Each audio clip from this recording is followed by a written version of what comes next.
Good morning. नमस्कार, आदाब, सत श्री अकाल, वेलकम, सुस्वागतम।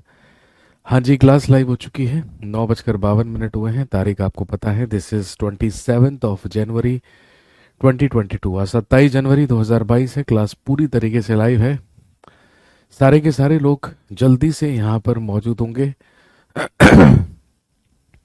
ये सेशन लाइव हो चुका है और प्लीज मुझे जल्दी से याद दिला दीजिए कि लास्ट क्लास में हम लोग क्या पढ़ रहे थे और उसमें कहाँ तक पहुंचे थे।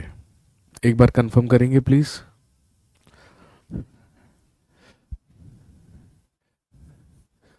आप जानते हैं कि हम एंशियंट इंडिया या प्राचीन भारत पढ़ रहे थे, और एंशियंट इंडिया में या प्राचीन भारत में हम बात कर रहे थे राइज ऑफ मगध में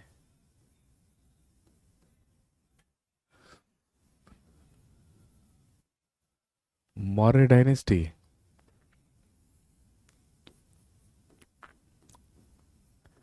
या मौर्य वंश के बारे में।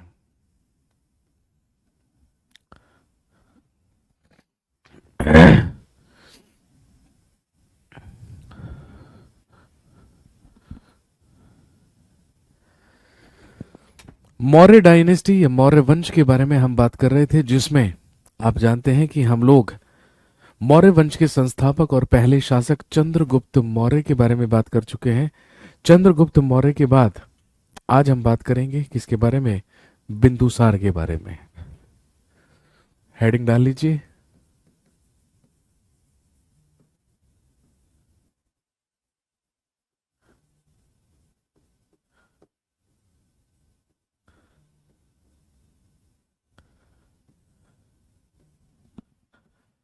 हेडिंग डालिए, बिंदुसार।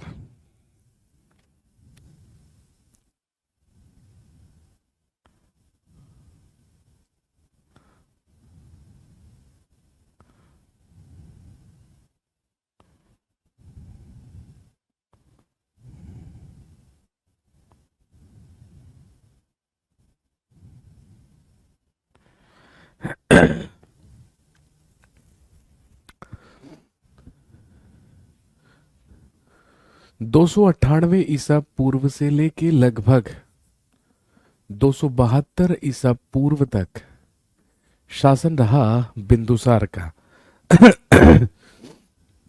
और ध्यान रखेंगे, बिंदुसार को ही सिंह सेन और अमित्र घात भी कहा जाता है। बिंदुसार के बारे में ज्यादातर जानकारी हमें बौद्ध और जैन ग्रंथों से ही मिलती है। और ध्यान रखेंगे, इसी को सिंह सेन भी कहा है और इसे ही अमित्र घात भी कहा जाता है। और यदि हम बात करें यूनानी लेखकों की, तो यूनानी लेखकों ने इसे अमित्रोचिट्स कहकर बुलाया है।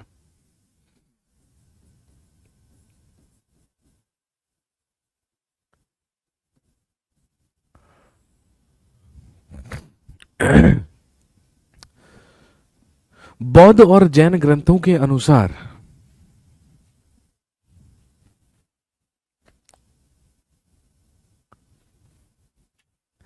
ऐसा माना जाता है और ऐसा कहा जाता है, बिंदुसार हैड 16 वाइफ।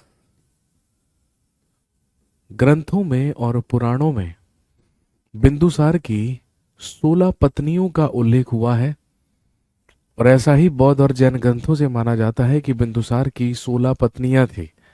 और इसकी 16 पत्नियों में इसकी सबसे ज्यादा प्रिय और प्रसिद्ध जो पत्नी थी उसका नाम था धर्मा या सुभद्रांगी।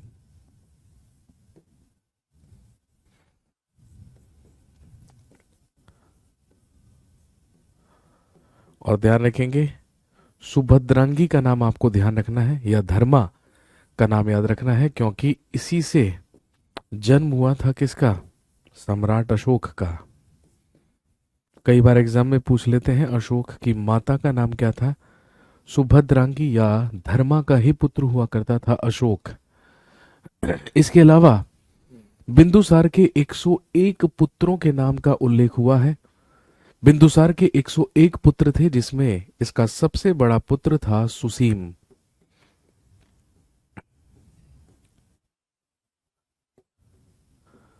और दूसरा पुत्र था अशोक।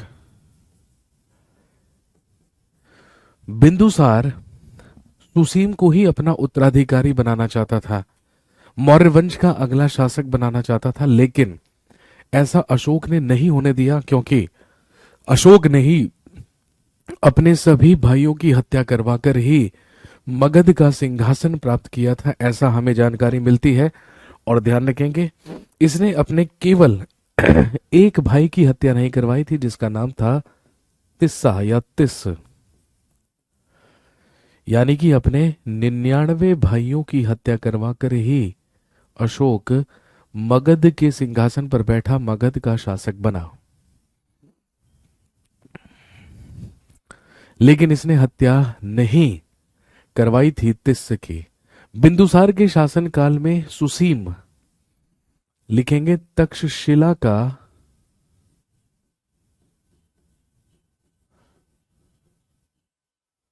और अशोक उज्जैन या अवंती का राज्यपाल हुआ करता था। जब मगध का शासक था, मगध का रूलर था,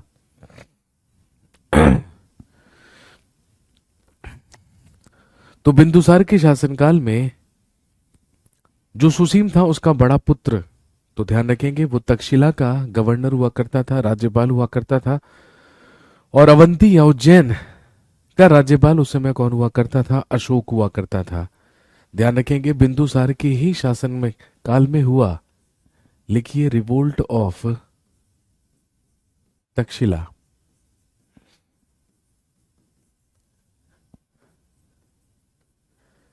तक्षशिला का विद्रोह।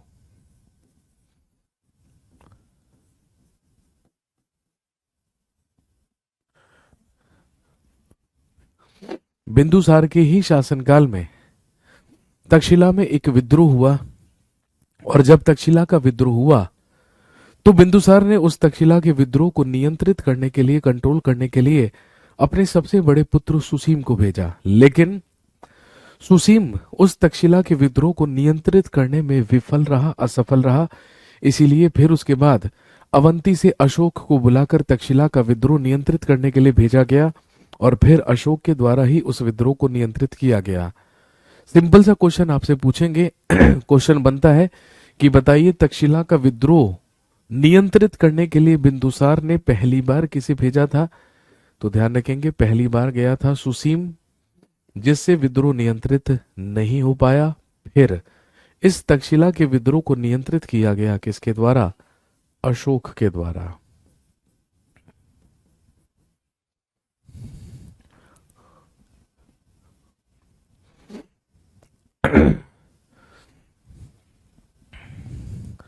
बिंदुसार से पूछे जाने वाला सबसे महत्वपूर्ण क्वेश्चन, वैसे तो बिंदुसार से क्वेश्चंस आने की पॉसिबिलिटी लगभग ना के बराबर होती है, क्योंकि भाई ज्यादातर क्या होता है, यदि मौर्य वंश से क्वेश्चन बनता है तो 90% वो अशोक से ही बनता है, और बाकी जो थोड़ी बहुत पॉसिबिलिटी बचती भी है तो वो चंद्रगुप्त मौर्य ज्यादा इंपॉर्टेंट है किससे? बिंदुसार से। लेकिन बिंदुसार से पूछे जाने वाला सबसे महत्वपूर्ण क्वेश्चन है, बिंदुसार के दरबार में, लिखेंगे, दो विदेशी राजदूत आए, two foreigner ambassadors arrived in the court of Bindusar. Bindusar के दरबार में दो विदेशी राजदूत आए। एक का नाम था डायमेकस, जो आया था सीरिया से, और एक का नाम था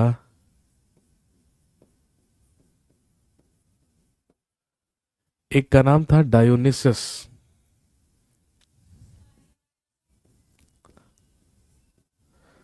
जो आया था मिस्र से या इजिप्ट से। एक डायमेकस और एक डायोनिसस। डायमेकस आया सीरिया से और डायोनिसस आया मिस्र से।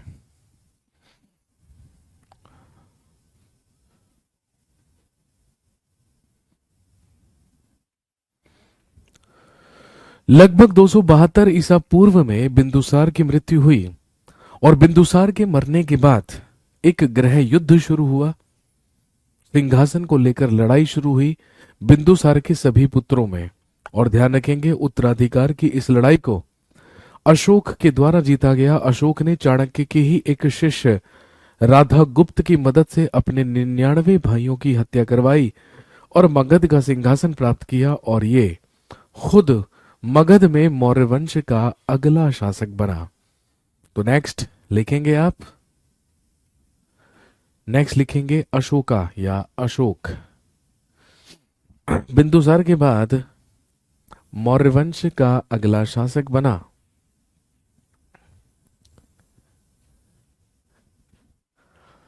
लिख लीजिए अशोक।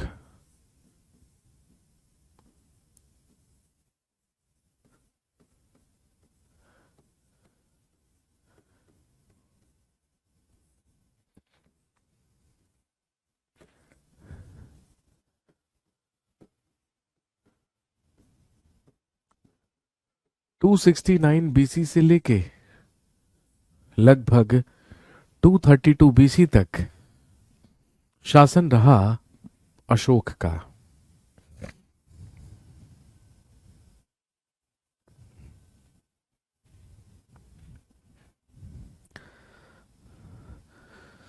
बिंदुसार के मरने के बाद लगभग 3 वर्ष तक मगध का सिंहासन खाली रहा। और ध्यान रखेंगे, उसी 3 वर्ष की अवधि में अशोक के द्वारा अपने सभी भाइयों की हत्या करवा दी गई। ये अपने 99 भाइयों की हत्या करवा दी गई और ये खुद मगध का अगला शासक बना। सबसे पहला सवाल आपसे पूछेंगे कि बताइए अशोक, भाई हम जानते हैं अशोक के ही अभिलेख भारत में सबसे पुराने अभिलेख कहलाते हैं। तो सबसे ही पहला सवाल आपसे पूछा जाएगा कि बताइए अशोक के नाम का पता हमें किन अभिलेखों से चला है। तो ध्यान रखेंगे, इस शासक का नाम अशोक है। इसके नाम का उल्लेख हमें 2 अभिलेखों से चलता है। एक लिख लीजिए मास्की अभिलेख या मास्की इंस्क्रिप्शन, और एक लिख लीजिए गुर्जरा अभिलेख। मास्की अभिलेख और गुर्जरा अभिलेख से अशोक के नाम के बारे में पता चलता है।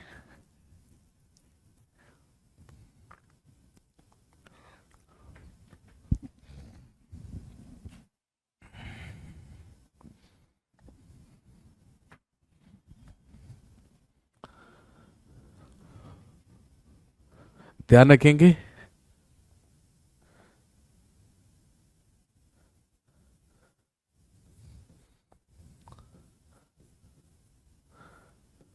अशोक ने अपना प्रथम विवाह महादेवी के साथ किया,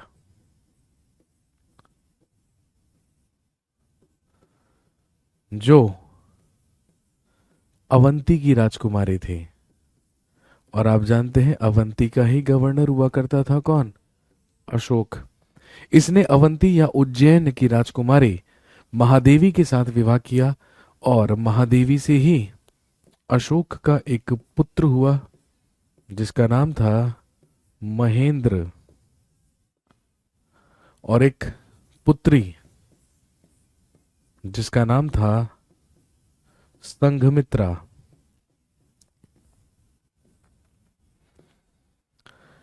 अशोक के बड़े पुत्र का नाम था महेंद्र और पुत्री का नाम था संघमित्रा। और लिखेंगे अशोक ने इन्हीं दोनों को बौद्ध धर्म का प्रचार करने के लिए अशोक ने इन्हीं दोनों को बौद्ध धर्म का प्रचार करने के लिए श्रीलंका भेजा था।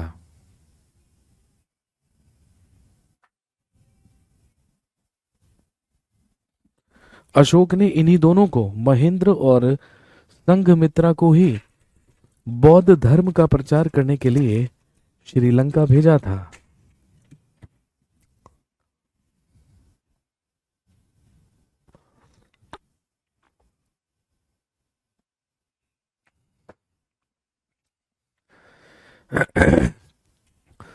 अशोक ने कलिंग की राजकुमारी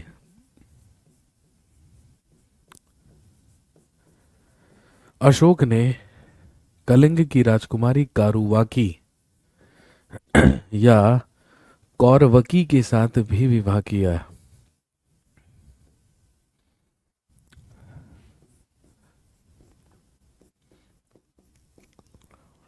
जो कि कलिंग की राजकुमारी थी।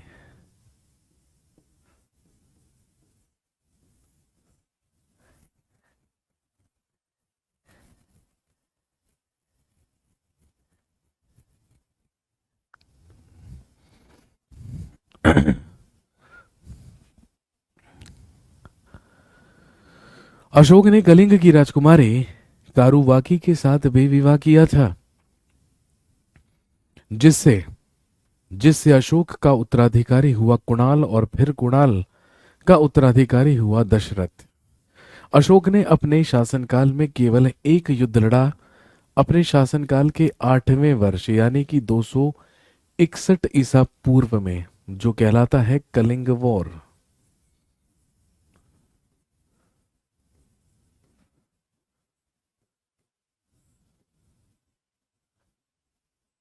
जो कहलाता है कलिंग युद्ध।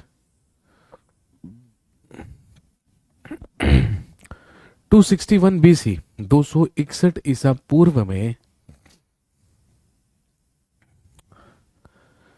अशोक के द्वारा लड़ा गया कलिंग युद्ध। अब कई क्वेश्चन हैं जो कलिंग से संबंधित होते हैं। आप जानते होंगे जो आज वर्तमान में ओडिशा है, भाई वही पहले क्या हुआ करता था, कलिंग हुआ करता था। अशोक ने अपने शासनकाल के 8वें वर्ष कलिंग पर आक्रमण किया था, जिस समय कलिंग की राजधानी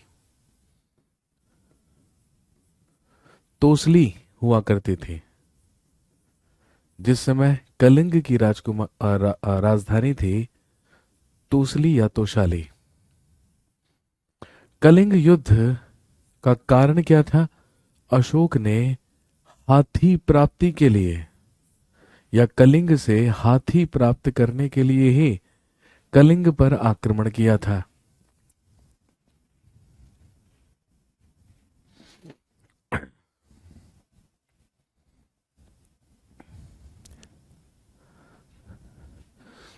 और उस समय जब कलिंग पर आक्रमण किया गया था तो उस समय कलिंग का शासक था नंदराज, और नंदराज ही कलिंग का शासक था। इस बारे में जानकारी का जो स्रोत है, ये जानकारी हमें मिलती है एलिफेंट केव इंस्क्रिप्शन से।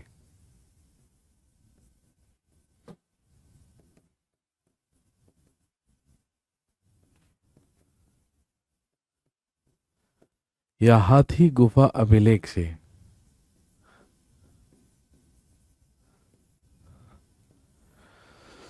एलिफेंट केव इंस्क्रिप्शन या हाथी गुफा अभिलेख से ही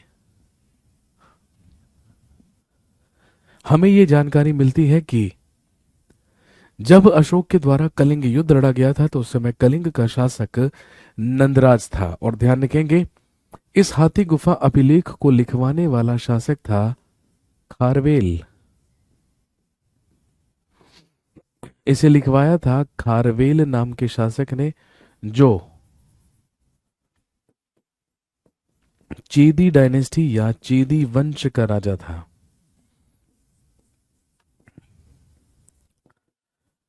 जहां पर कभी कलिंग हुआ करता था तो वहीं पर कलिंग युद्ध के बाद एक और राजवंश चला था जो कहलाता था चेदी डायनेस्टी या चेदी वंश। उसी चेदी वंश का सबसे महान राजा था खारवेल, और इसी खारवेल ने लिखवाया था हाथी गुफा अभिलेख, जिससे हमें ये जानकारी मिलती है कि जब कलिंग युद्ध लड़ा गया तो उस समय कलिंग का शासक नंदराज था।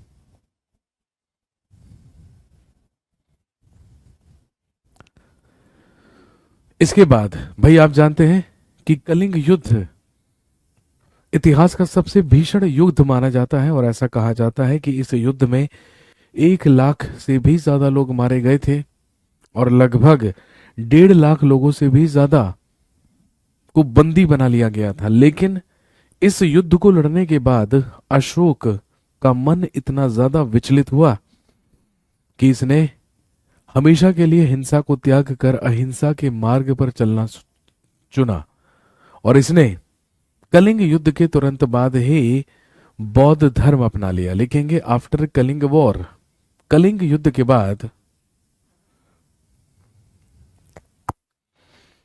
लिखिए आफ्टर कलिंग वॉर या कलिंग युद्ध के बाद अशोका बिकेम बुद्धिस्ट। लिखेंगे अशोक ने बौद्ध धर्म अपनाया।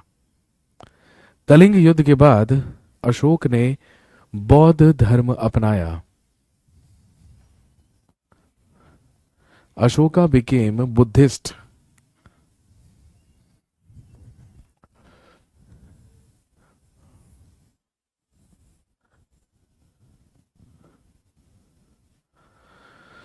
कलिंग युद्ध के बाद अशोक ने बुद्धिज्म या बौद्ध धर्म अपनाया, और लिखेंगे अशोक को बौद्ध धर्म की टीचिंग्स या शिक्षाएं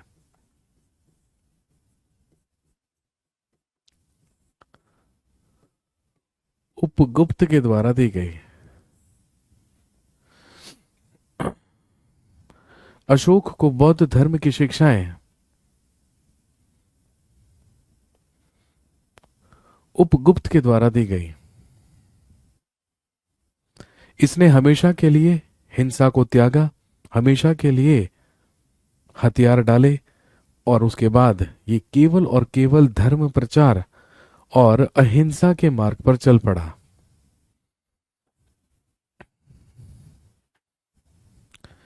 लिखिए अपने शासनकाल के 10वें वर्ष, अपने शासनकाल के 10वें वर्ष इसने या अशोक ने बोध गया की यात्रा की। In the 10th year of his ruling period, in the 10th year of his ruling period Ashoka visited बोध गया।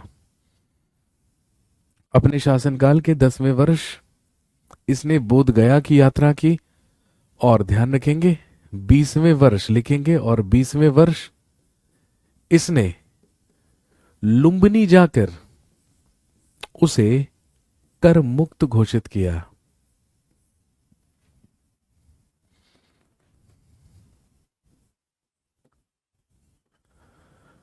और शासनकाल के 20वें वर्ष इसने लुम्बिनी जाकर उसे कर मुक्त घोषित किया। भाई हम सब जानते हैं लुम्बिनी गौतम बुद्ध का जन्म स्थान हुआ करता था। नेपाल की कपिलवस्तु के लुम्बिनी नामक ग्राम में ही गौतम बुद्ध का जन्म हुआ था, और उन्हें महाज्ञान की प्राप्ति, उनका एनलाइटमेंट गया बिहार बोध गया में हुआ था। तो अशोक ने शासनकाल के 10वें वर्ष बोध गया की यात्रा की थी, और ध्यान रखेंगे 20वें वर्ष इसने लुम्बिनी की यात्रा की थी, और लुम्बिनी जाकर उसे कर मुक्त बना दिया था। इसके अलावा अपने ही शासनकाल में इसने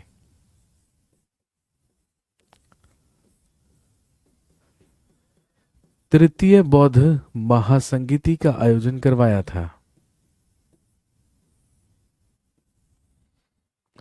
अपने शासनकाल में ही अशोक ने तीसरी बौद्ध महासंगीति या थर्ड बुद्धिस्ट काउंसिल का आयोजन करवाया था, और इसने बौद्ध धर्म में जोड़ा था तीसरा पिटक, जो कहलाता है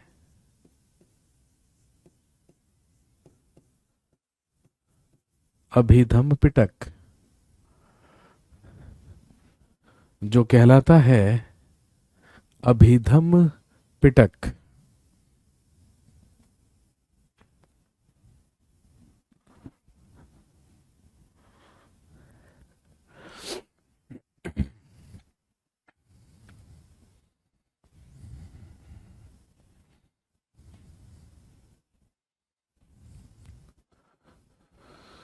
इसके अलावा लिखेंगे अशोक के द्वारा ही श्रीनगर नामक शहर की स्थापना की गई। भाई श्रीनगर को बसाने वाला ही कौन था? अशोक। इसके अलावा अशोक ने अपने शासनकाल में दो स्तूप बनवाए। एक भारत का सबसे बड़ा स्तूप सांची स्तूप, और दूसरा धमेक स्तूप। सांची का स्तूप मध्य प्रदेश में है और धमेक स्तूप उत्तर प्रदेश के सारनाथ में।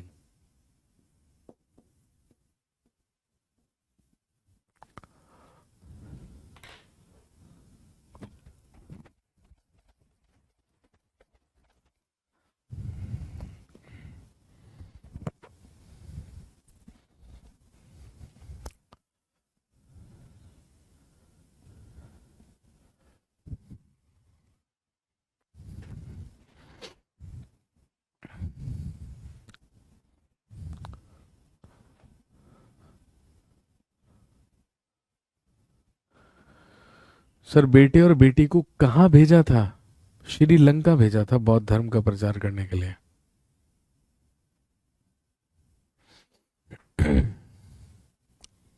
नेक्स्ट अगला पॉइंट लिखेंगे, इसने अपने शासनकाल में पशु बलि को प्रतिबंधित किया। इसने अपने शासनकाल में पशु बलि को प्रतिबंधित किया, या लिखेंगे he prohibited animal sacrifice. He prohibit animal sacrifice in his ruling period. इसने अपने शासनकाल में पशु बलि पर प्रतिबंध लगाया या पशु बलि को प्रतिबंधित किया।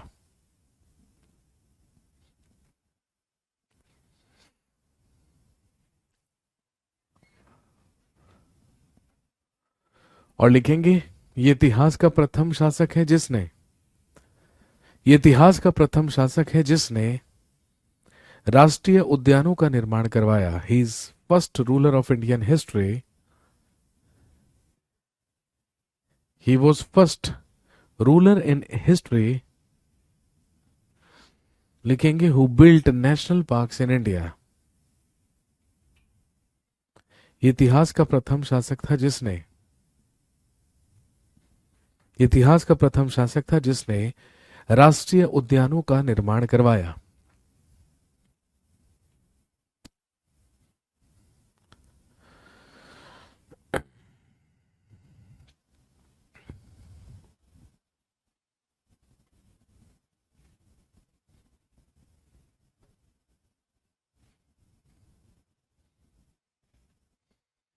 लिखिए he was succeeded by his son Kunal.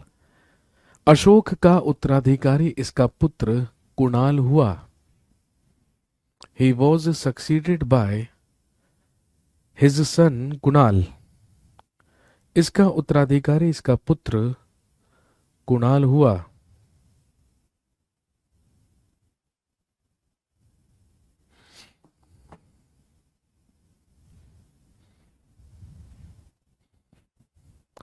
और कुणाल के बाद इसका ग्रैंडसन, इसका पौत्र अगला शासक बना था।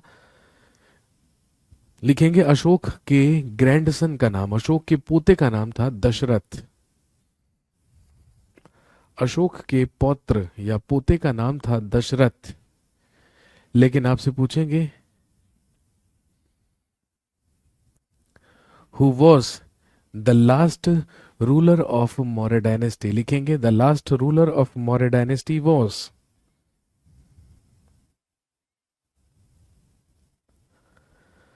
The last ruler of Maurya dynasty was, लिखिए बृहद्रथ।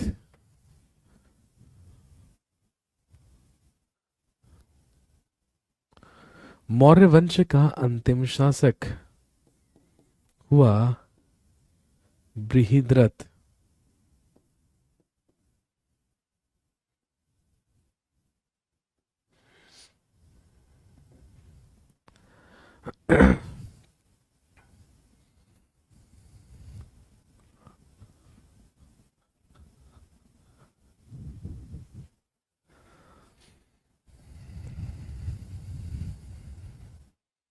मौर्य वंश का अंतिम शासक हुआ बृहद्रथ। और लिखेंगे बृहद्रथ की हत्या, बृहद्रथ की हत्या इसके सेनापति के द्वारा की गई। बृहद्रथ की हत्या इसके सेनापति द्वारा की गई। लिखेंगे जिसने जिसने भारत के प्रथम ब्राह्मण वंश की स्थापना की, जिसने भारत के प्रथम ब्राह्मण वंश की स्थापना की।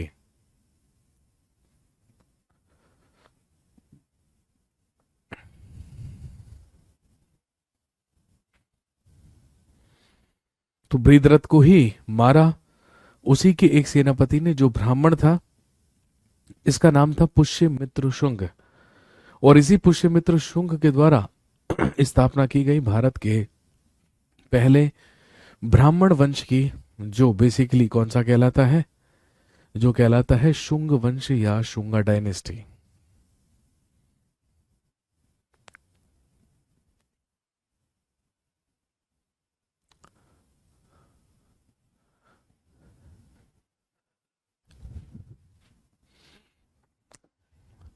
अब हम लिखते हैं अशोक के अभिलेखों के बारे में।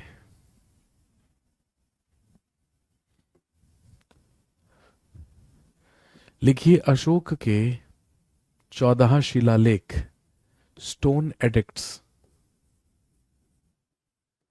या शिलालेख। मैंने आपको बताया था अशोक के अभिलेख ही भारत में सबसे पुराने कहलाते हैं। भारत में सबसे पुराने अभिलेख अशोक के ही अभिलेख हैं, जो मुख्य रूप से ब्राह्मी लिपि और खरोष्टी लिपि में लिखित प्राप्त हुए हैं, जिन्हें सबसे पहले 1837 में पढ़ा गया था। किसके द्वारा? जेम्स प्रिंसेप के द्वारा। तो ध्यान रखेंगे अशोक के मुख्य 14 शिलालेख हैं और सभी शिलालेखों में अलग अलग बातें लिखित हैं। तो आपको किसी भी शिलालेख का नाम दिया जाएगा या संख्या दी जाएगी और पूछेंगे कि बताइए इसमें क्या लिखा है, या फिर लिखित बात आपको क्वेश्चन में देकर आपसे पूछेंगे कि बताइए ये अशोक के किस शिलालेख में है। तो है 14, लेकिन कुछ एक ही है जो एग्जाम के लिए क्या होते हैं, इंपॉर्टेंट होते हैं। तो हम केवल इंपॉर्टेंट लिखेंगे। सबसे पहले लिख लीजिए प्रथम शिलालेख स्टोन एडिक्ट 1।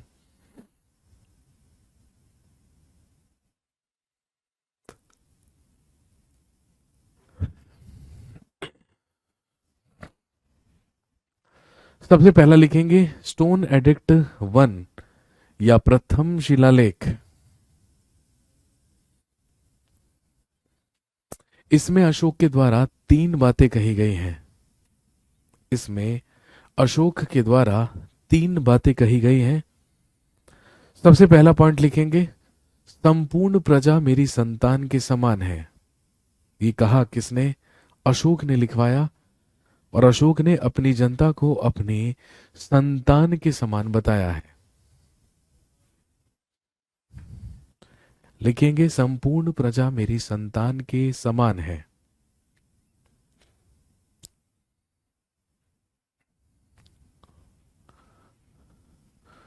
दूसरी बात इसमें लिखी है, लिखेंगे पशु बलि पर प्रतिबंध, पशु बलि पर प्रतिबंध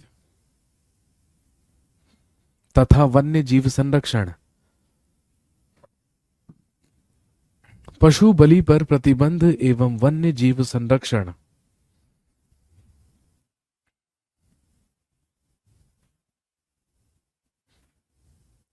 जल्दी जल्दी नोट करते चलिए भाई।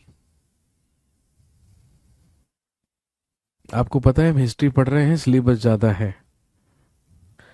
ठीक है, जिन लोगों को स्पीड तेज लगती है, जैसा कि यहाँ पे कुछ लोग लिख रहे हैं कि स्पीड तेज है, तो भैया देखो सिंपल सी बात है, अगर आपको स्पीड तेज लगती है ना, तो देखो आपके अनुसार मेरी स्पीड तो कम ज्यादा नहीं हो सकती है ना, लेकिन टेक्नोलॉजी का यूज कीजिए। यदि आपको ऐसा लगता है कि मेरी स्पीड बहुत ज्यादा है और आप नहीं लिख पा रहे, नहीं समझ पा रहे, तो भाई सब सिंपल सी बात है। ठीक है, जब ये क्लास खत्म हो जाया करे ना, तब आप इसको वॉच किया करो। स्पीडोमीटर आपके पास है, स्पीड कम करके।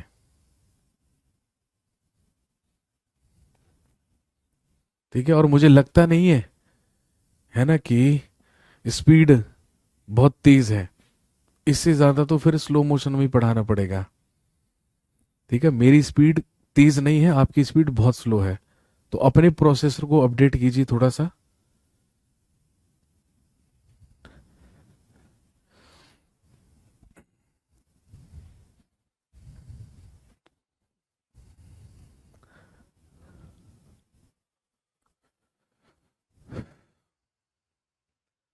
तो इसमें तीन बातें हैं। पहली, संपूर्ण प्रजा मेरी संतान के समान है। दूसरा है पशु बलि पर प्रतिबंध एवं वन्य जीव संरक्षण। ठीक है। और तीसरी बात ध्यान रखेंगे, लिखेंगे, समारोह एवं आयोजनों पर प्रतिबंध। समारोह एवं आयोजनों पर प्रतिबंध।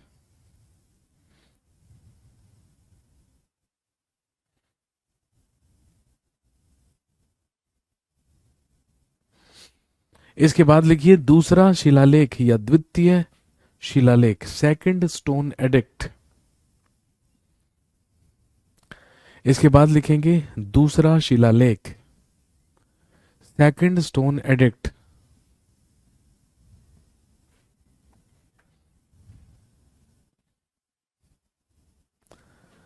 लिखेंगे इसमें है जनता के लिए कल्याणकारी कार्यक्रम, जनता के लिए कल्याणकारी कार्यक्रम और मानव एवं पशु चिकित्सा। जनता के लिए कल्याणकारी कार्यक्रम और मानव एवं पशु चिकित्सा।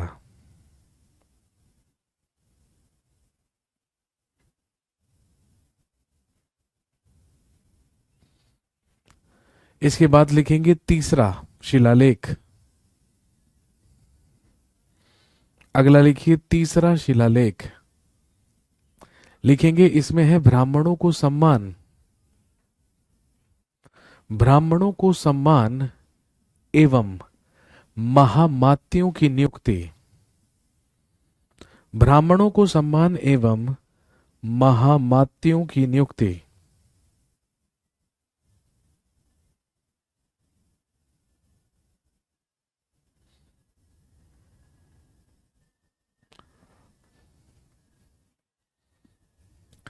इसके बाद चौथा नहीं लिखना है, लिखेंगे पांचवा, फिफ्थ स्टोन एडिक्ट, पांचवा शिलालेख।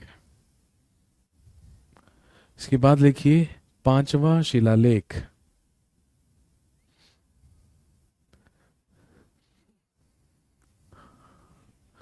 मात्य का मतलब है मंत्री और महामात्य का मतलब है प्रधानमंत्री। इसके बाद लिखेंगे पांचवा,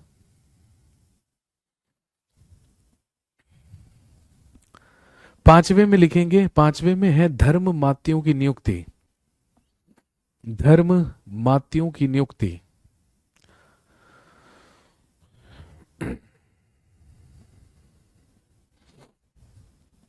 उसके बाद छठा नहीं लिखेंगे, उसके बाद लिखेंगे सातवां, सातवां शिलालेख, सेवंथ स्टोन एडिक्ट।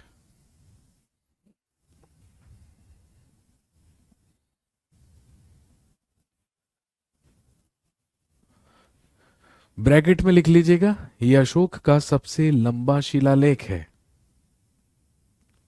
यह अशोक का सबसे लंबा शिलालेख है, सातवां।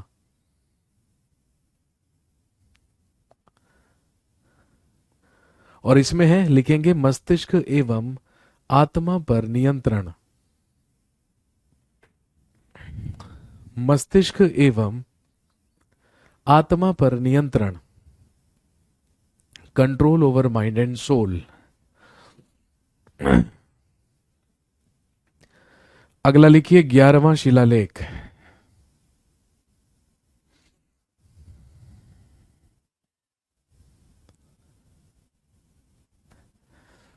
अगला लिखिए 11वां शिलालेख।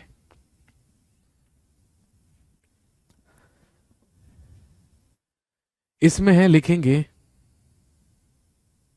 इसमें है अशोक की धर्म विजयों का वर्णन।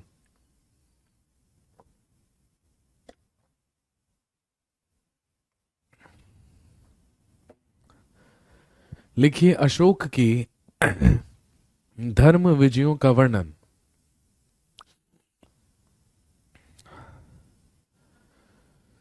अगला लिखिए 13वां शिलालेख, और इसको इंपॉर्टेंट मार्क कर लीजिए। 90% एग्जाम में कौन सा पूछा जाता है? 13वां शिलालेख, 13th स्टोन एडिक्ट। लिखेंगे 13वां शिलालेख। सबसे इंपॉर्टेंट है। क्यों इंपॉर्टेंट है? क्योंकि इसमें है, लिखिए 13वें शिलालेख में है कलिंग युद्ध का वर्णन। लिखेंगे कलिंग युद्ध का वर्णन।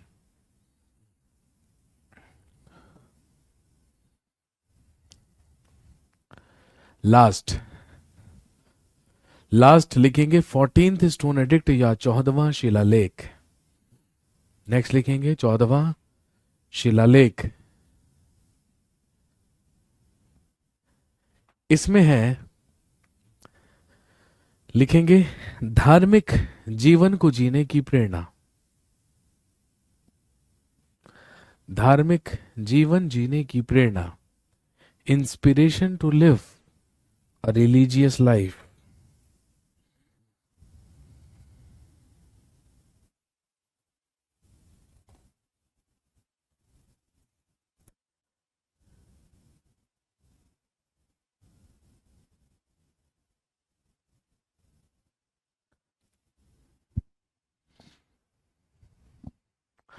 धार्मिक जीवन को जीने की प्रेरणा, inspiration to live a religious life.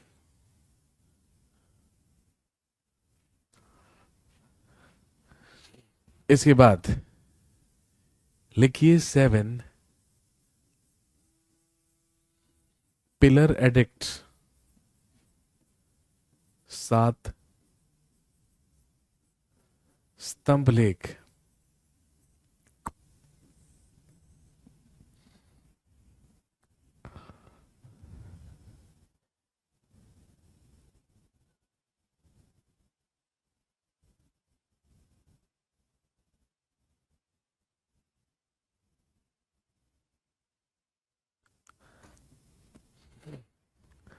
Seven pillar addicts या 7 स्तंभ लेख।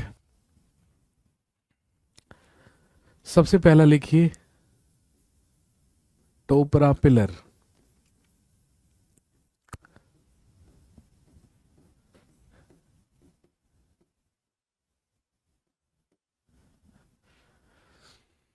सबसे पहला लिखिए टोपरा पिलर या टोपरा स्तंभ।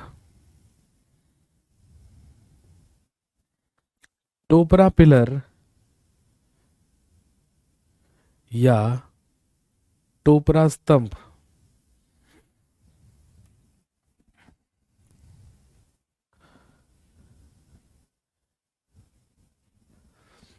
लिखिए ये हरियाणा से प्राप्त हुआ। ये हरियाणा के यमुना नगर से प्राप्त हुआ। हरियाणा में जिला है यमुना नगर। ये हरियाणा के यमुना नगर से प्राप्त हुआ, लेकिन इसे फिरोज शाह तुगलक के द्वारा दिल्ली स्थानांतरित करवा दिया गया।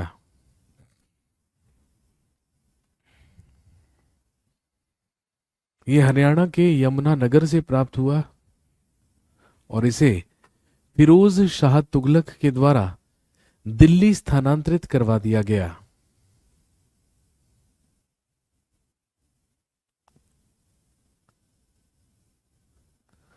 दूसरा लिखेंगे मेरठ स्तंभ या मेरठ पिलर।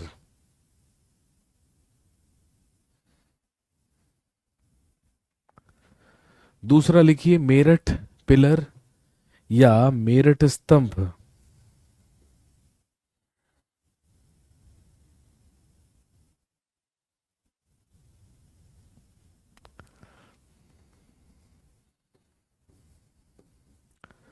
भाई ये उत्तर प्रदेश के मेरठ से प्राप्त हुआ था।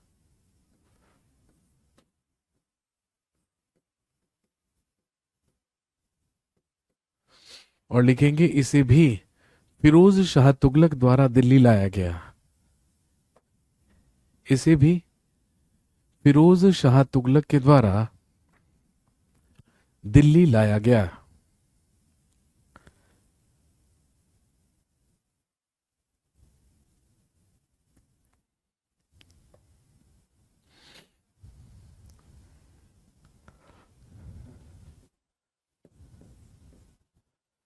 अगला लिखेंगे प्रयाग पिलर या प्रयाग स्तंभ।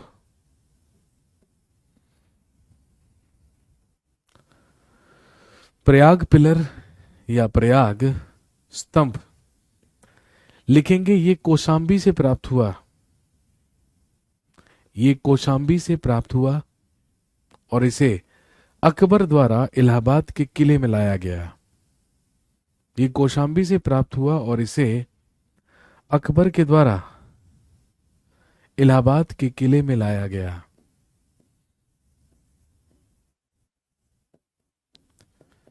अगला लिखिए सारनाथ पिलर।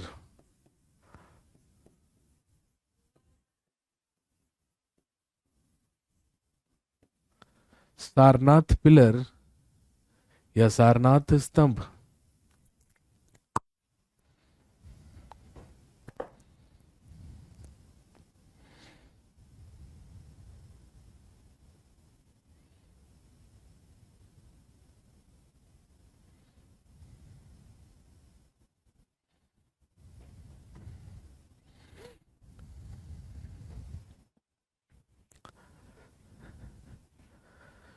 सबसे महत्वपूर्ण और एकमात्र सवाल जो सारनाथ स्तंभ से बनता है, आपसे पूछेंगे कि बताइए जो हमारा राष्ट्र चिन्ह है जिसे हम अशोक चिन्ह कहते हैं वो कहां से लिया गया है। तो लिखेंगे इसी स्तंभ से हमारा राष्ट्रीय चिन्ह लिया गया है।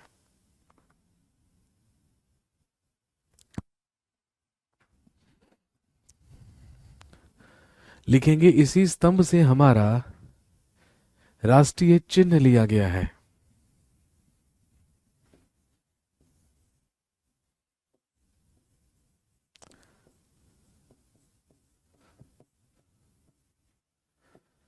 अगला लिखिए सांची पिलर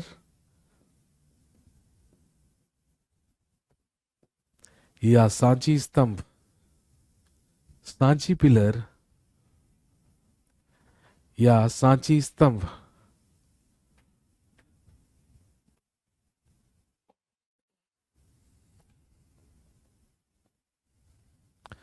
अगला लिखेंगे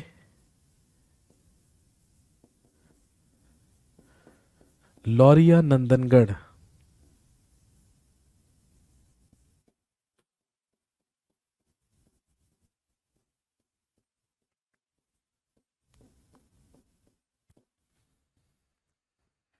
लिखिए लौरिया नंदनगढ़।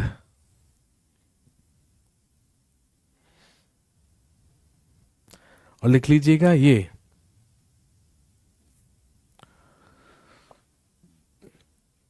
बिहार के चंपारण से प्राप्त हुआ। लिखेंगे ये बिहार के चंपारण से प्राप्त हुआ।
और एक लिखेंगे, लिख लीजिए रामपूर्वा पिलर या रामपूर्व स्तंभ। एक लिखिए रामपूर्व पिलर या रामपूर्व स्तंभ। लिखेंगे ये भी बिहार के चंपारण से प्राप्त हुआ।